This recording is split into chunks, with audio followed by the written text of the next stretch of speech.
पूरे देश में एक अच्छा कंपटीशन दे रहा है महिला अपराध जनसंख्या के कंपैरिजन में। अगर हम बात करें, नंबर हो सकता है उत्तर प्रदेश मध्य प्रदेश जैसे राज्यों के ज्यादा हो, लेकिन जनसंख्या को देखते हुए नंबर 1 पे गोवा है महिलाओं के खिलाफ अपराधों में।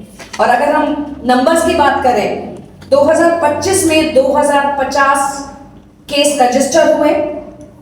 ऑन एवरेज हर महीने 2 मर्डर और 9 रेप हो रहे हैं। क्या ऐसे गोवा की परिकल्पना हमने की थी? क्या as a citizen, as a महिला, सरकार का जिम्मेदारी नहीं है कि हमें संरक्षण दे, हमारी सुरक्षा का चार्ज ले? विमेन के अगेंस्ट में क्राइम 2023 में 288 थे और 2024 में 365 हो गए, यानी कि प्रतिदिन एक अपराध हो रहा है। कहां जाएंगे गोवा के लोग?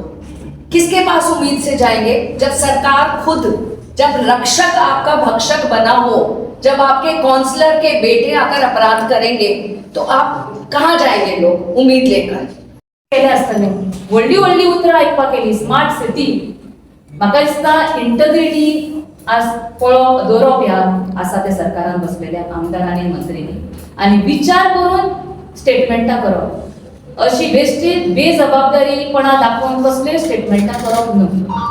आतांच तुमकां सांगता, आमी रिसंटली ह्या 2 म्हयन्या पयलींची गजाल सांगता, सरकारान जितली हांगा फोंड्याची जी जनता महिला आसा जांकां गृह आधार स्किमीचे पयशे मेळटा ते 3 म्हयने दिवंकूच ना। आनी 1 म्हयन्या फाटीं हांगा कला मंदिरान सगळ्या महिलांक मेसेज घातली, फोन केले आनी आपयले, सरकार तुमच्या दारी, तुम्ही येयले, तुमकां जाल्यार गृह आधार स्कीम मेळटली। सो अशें हे सरकार आसा जे लोकांच्या हेल्पलेसनेसाचो फायदो घेता।